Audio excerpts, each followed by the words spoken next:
बड़े सुंदर सुंदर ध्यान कहे गए। ध्याये नित्यम महेशम रजतगिरिनिभं चारुचन्द्रावतं शं रत्नाकल्पोज्ज्वलांगं परशुमृगवराभीतिहस्तं प्रसन्नं पद्मासीनं समंस्तातिस्तुममरगडैः व्याघ्रकृत्यं वशानं विश्वाधं विश्वबीजं निखिलभयहरं पंचवक्त्रं त्रिनेत्रं नमः पार्वती पदय हर हर हर महादेव। इसका मतलब क्या है?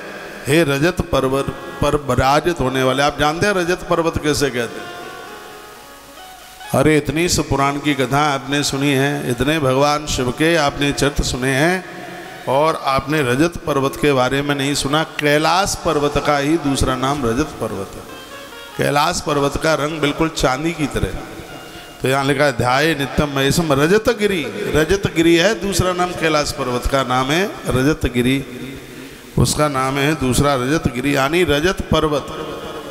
तो रजत पर्वत के समान जो शुभ्र वर्ण वाले हैं, श्वेत श्वेत दिखाई देते हैं, बिल्कुल चांदी जैसे लगते हैं, सुंदर सी चंद्र किरणों से युक्त दैदीप्यमान रत्नों के समान शुभ्र वर्ण वाले, और जो अपने आप में फरसा धारण किए हुए हैं, मृग हाथ में धारण किए हुए, अभय मुद्रा युक्त प्रसन्न कमल के आसन पर आसीन, समस्त देवगणों से स्तुति किए जाने वाले हैं, विश्व के आद्य बीज रूप हैं और अपने भक्तों के ताप प्रताप संताप को दूर कर देते हैं। और उनकी 3 आंखें हैं।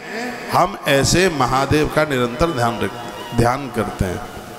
तो यह हम इस तरीके से उनको स्तुति गाएं। यह भी ना आता हो तो एक श्लोक आपसे आता है, वो रोज़ जरूर बोलिए, इससे महादेव बड़े प्रसन्न होते हैं। शंकर जी का जिस समय विवाह हो रहा था तब भगवान बैकुंठनाथ ने यह श्लोक बोला था। ये आपसे आता है, किस किस से नहीं आता? हाथ उठा के बताइए। सबसे आता है, इसलिए तो हाथ नहीं उठा रहे आप। बोलिए मेरे साथ, कर्पूर गौरम करुणावतारम संसार सारम भुजगेन्द्रहारम सदा वसतं हृदयारविन्दे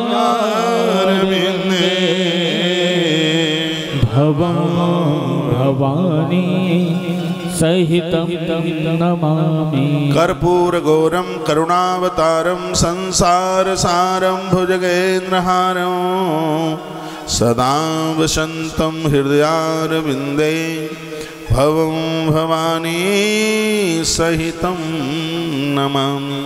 इस श्लोक के बिना तो आरती पूरी नहीं होती। मैं निवेदन करना चाहूँगा, जब घी के जोत जला करके आप आरती करते हैं तो उसके बाद में थोड़ा कपूर की टिक्की जलाएं। इससे घर में गूंगे बहरे बच्चों का जन्म नहीं होता। हाँ, इससे वाक सिद्धि हो जाती है। और हमारे ग्रंथों में वर्णन है, लिंग पुराण में भगवान के पूजा सामग्री का बहुत जोरदारी से वर्णन किया। बीच बीच में मैं उन कथानकों को आपको निवेदित करता रहूँगा। कल मैंने शिवरात्रि पर आश्रम से लिंग पुराण के कुछ चैप्टर भक्तों को सुनाए। हो सकता है आपने सुना होगा, कपूर घर में रखने से घर में वास्तु दोष नहीं रहता, सुपारी घर में रखने से वास्तु दोष नहीं रहता, जनेऊ घर में रखने से वास्तु दोष नहीं रहता, मौली घर में रखने से वास्तु दोष नहीं रहता, भगवान कृष्ण के हाथ में बांसुरी रखने से भी घर में वास्तु दोष नहीं रहता, आंगन में तुलसी की पूजा करने से वास्तु दोष नहीं रहता, और घर में महादेव का रुद्राभिषेक करने से वास्तु दोष नहीं रहता। ऐसा मत्स्य पुराण के अंतर्गत लिखा है। तो यह पूजा की सामग्री घर में रखिए। जनेऊ मैं कभी भी किसी के घर में आ सकता हूँ, महादेव का अभिषेक रोज करता हूँ, तो आपके घर में मैं सुपारी भी मांग सकता हूँ और जनेऊ भी मांग सकता हूँ। यह सामग्री आप सबके घर में हो, इसका अभाव नहीं होना चाहिए। आप बच्चों की शादी शुदियाँ करते हैं तो सबसे पहले आप फार्म हाउस होटल आप बुक करते हैं, और जब बाजार करने को जाते हैं तो सबसे पहले दूल्हा के कपड़े लत्ता, बहू के कपड़े लत्ता, समदिन की साड़ी और पता नहीं क्या क्या करते हैं।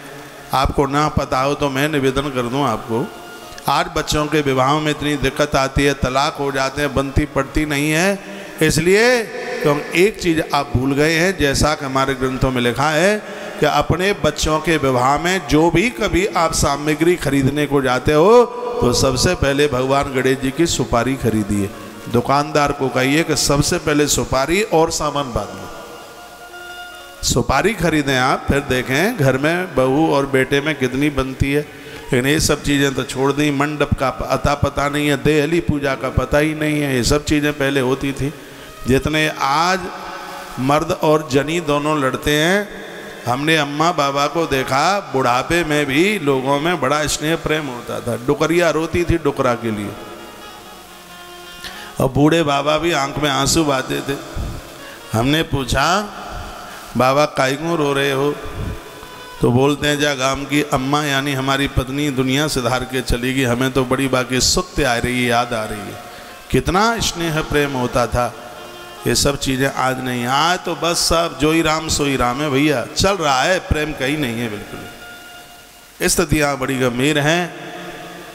तो बड़ा आग्रह पूर्वक मैं निवेदन करूँगा, अपनी भारतीय परंपराओं को बिल्कुल भी मत भूलिए।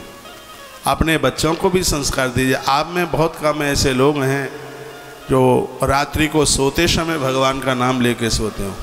अब मैं 34 महीने से चिल्ला रहा हूँ तो जाग तो लेते होंगे भगवान का नाम लेके, लेकिन सोते हैं मोबाइल का व्हाट्सअप चेक करते करते, धरे रह जाते हैं। फिर फ़ोन करते करते धरे धराए रह जाते हैं। उस समय भगवान का नाम लीजिए, आंख में आंसू आ जाए, कहे भगवान प्रभु आपने इतनी बड़ी कृपा करी है, आपकी कृपा से आज का मेरा दिन बहुत मंगलमय निकला है, बहुत अच्छा दिन निकला है। हे भोलेनाथ, हे भगवान श्री कृष्ण, हे गंगाधर, हे मुरलीधर, आपकी बड़ी कृपा है। हम तो जीवन आपकी कृपा से ही जी रहे हैं। दुख के क्षण नहीं देखने पड़ेंगे, करके तो आप देखिए, उसकी भुजाएं बड़ी विशाल हैं। मैं एक बात निवेदन आपको करना चाहूँगा, जन्म लेना अपने बस में नहीं है, मरना अपने बस में नहीं है। गरीब बाप के घर में या अमीर बाप के घर में जन्म लेना ये अपने आपके बस में नहीं है, लेकिन आनंद में जिंदगी जी लेना ये अपने बस में 100% है। आनंद के साथ जिंदगी जी लें, बिना खुरापाती के साथ जीवन जी लें, मस्त जीवन जी लें, ये अपने हाथ में है। लेकिन करने को तैयार नहीं है। कल देखो सौमती अमावस्या है, आपको पता है अमावस्या के बारे में? पांडव तरस गए थे, सौमती मावस नहीं पड़ी थी पूरे जीवन में। पांडवों के जीवन काल में सौमती अमावस्या नहीं पड़ी थी। वो तरसते रहे, भगवान गोविंद को पूछते रहे, भगवान सौमती अमावस्या की प्रतीक्षा करते हैं, लेकिन सौमती अमावस्या पड़ती नहीं है। कलयुग कैसा भी हो, लेकिन कलयुग में एक गुण तो है, भगवान की कृपा से साल 1.5 साल में 2 साल में एक बार सौमती अमावस्या आई जाती है। भगवान की कृपा से कल आ रही है। ताली तो बजाना मत, सौगंध खा के आए। कल सौमती अमावस्या है। सौमवती अमावस्या के दिन तुलसी माँ का सिर्फ दर्शन करने से 1.25 मन स्वर्ण दान करने का फल प्राप्त हो जाता है। सौमती अमावस्या के दिन शालराम भगवान का पूजन करने से अनंत गुना फल प्राप्त होता है। सौमती अमावस्या के दिन पितरों के लिए यज्ञ आहुति डालने से, तर्पण करने से बहुत बड़ा पुण्य प्राप्त होता है। सौमवती अमावस्या, 3 अमावस्या बड़ी विशेष है। पहले नंबर पर है सोमवार को अमावस्या पड़े, दूसरे नंबर पर है शनिवार को अमावस्या पड़े, और तीसरे नंबर पर है मंगलवार को अमावस्या पड़े। एक का नाम है सोमवती अमावस्या, दूसरे का नाम है शनि अमावस्या, और तीसरी का नाम है भौमवती अमावस्या। सोमवती अमावस्या तो पर्व की है, इसमें तो सगरे पर्व हैं। सूर्य उदित होने से पहले आप स्नान कर लें, गंगा जल डालकर बाल्टी में स्नान कर लें, आपको 7 गंगा में स्नान करने का फल प्राप्त हो जाएगा। जो 7 नदियां हैं ना, वो फल मिल जाएगा। आपको जो पता नहीं है, मैं तो वो जानकारी आपको दे रहा हूँ। रोज नहाते हो 9 बजे, लेकिन कल नहा लो 4:30 बजे से पहले, भले ही 5 मिनट पहले नहा लो, क्योंकि 3 से 4:30 के बीच में जो नहा लेते हैं उन्हें कुंभ स्नान का फल प्राप्त होता है। और वह भी कल सोमवती अमावस्या है। कल का दिन बड़ा अद्भुत है। कल गौ दर्शन करना, कल गौ माता की पूंछ उठाकर माथे से लगाना, उसको प्रदक्षिणा परिक्रमा करना। कल का दिन ऐसा है, कल गौ माता को हरा चारा खिलाना, उसे वंदन करना, प्रणाम करना, और मिल जावे आपको तो एक ब्राह्मण को अपने घर में बुला करके उसे भोजन करा देना। पूर्व काल में यदि किसी की अकाल मृत्यु हो गई होगी तो वो भी तर जाएगा, मुक्त हो जाएगा। सोमवती अमावस्या, इतना अद्भुत आनंद है, बहुत बहुत आनंद की अनुभूति, आनंद ही आनंद है।